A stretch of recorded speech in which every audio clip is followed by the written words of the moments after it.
Now that we've run through all of my film production gear, I wanted to run through the two bags that I use the most to carry all of my gear. It doesn't seem like a huge deal to talk about bags, but honestly, in all my experience in the last 6 or 7 years, I have been searching everywhere for the perfect bag, and I have bought some complete duds in the interim trying to find the perfect bags, and I feel like I've finally found two bags that suit my needs absolutely perfectly when it comes to traveling and filmmaking. Some of the bags that I had in the past, they were just not very reliable quality, so zippers always breaking.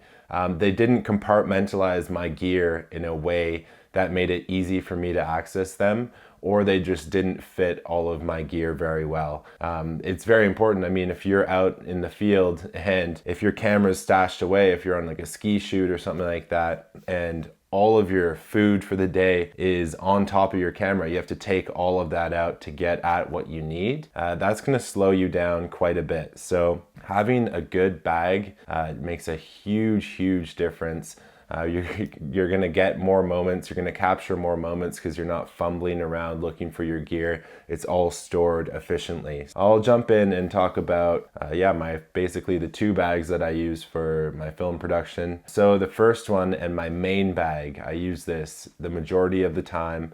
It's the Whistler BP 450 by Lowepro. It is an absolute workhorse. I love this bag. It's everything I kind of could have asked for in a bag. To give you some examples, I had a big shoot in Costa Rica, and I took this bag and this bag alone filled with my camera gear and all my clothes and my laptop. Same thing for my big shoot in Chile. I took this one bag. A number of my ski trips and ski shoots, all I've taken for my clothing, my food, and my camera gear is this one bag, the Lowepro Whistler 450. So I'll kind of run you through just quickly the features that I like about this bag and what I look for in a good bag. So it's got this active zone on the back, which is like a sweat technology, which allows it to ventilate more and doesn't make your back as sweaty while you're hiking. So first thing I look for is rear entry to the bag. I think that's so important. I've got it on my bag. I want to get a shot. I sling the bag down onto the ground. I unzip the back, and in here, all of my camera gear is organized so efficiently, right? We have a compartment for everything. My GH5 goes right here with my lens. Another lens here. I can fit my Mavic Air drone and controller in here. I can fit my other massive 70 to 200 millimeter Canon lens in here. I've got my batteries, my chargers, and then I slide my hard drives in the front and the back right here. And then if I'm doing an international trip, I also stack some clothing on top in this area. So the back access compartmentalized space is absolutely huge in any bag that I get now. This is a must-have because like I said, you sling the bag down and you have instant access to all of your camera gear. It's not buried at the bottom of everything. So then this gets zipped up so it can be protected from the elements even more. If you zip up this little compartment here, make sure all of your stuff stays secure. And then a little bonus, there's an SD card holder and another little flap, which I use for receipts right here. So that is the back area of the bag. That stores all of my camera gear and sometimes some of my clothing as well. Another thing you'll notice about this bag is that it has straps on the front, straps on the side, on both sides. So I strap my tent on the front, sleeping bag on the side, skis on the other side. No matter what the trip is, there's many ways to latch things onto this bag. So another thing I always look for in a bag is what are the outer straps like. I also strap my gimbal to the side of this bag all the time. And then up top you have this massive kind of general compartment zone here. This is where I keep like my passport, my Kindle, anything while I'm traveling that I might need quick access to fits in this top area right here, which is amazing. As long as a waterproof cover for the entire bag fits right in there, which is really nice. And then this front compartment is huge. I fit my 15-inch laptop, my MacBook goes right in here with all of my clothing, my MacBook charger, any books that I have, and then there's another little zipper here, front compartment here to throw any kind of misc items. But not to mention the material right here. This is kind of an unrippable material because this bag is made for ski filmers as well. So you can put your beacon, probe, and shovel, which all the backcountry tools in here, and it's not gonna rip the bag. So I've had this bag for about a year now, Whistler BP 450 Low Pro, and I honestly couldn't really ask for much more in a bag. I'm very, very happy with it.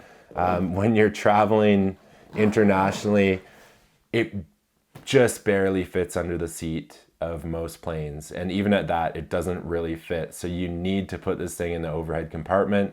And when you're doing those kind of cheap European flights in between those little hoppers, this bag can get kind of strange because they don't always allow much space above the seats for bags like this. But I have done it. I've done Portugal, I've done Barcelona, I've done a bunch of places with this bag. Adds a little bit of stress because they're not always keen to have you put that bag up top, or it doesn't always fit, but I have made it work so far.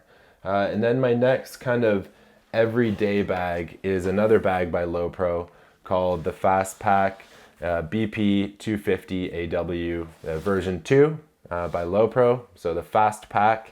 And this is what I use for really small trips and for my day-to-day use in town. Like if I'm going to work at a coffee shop, this is the bag that I'll use.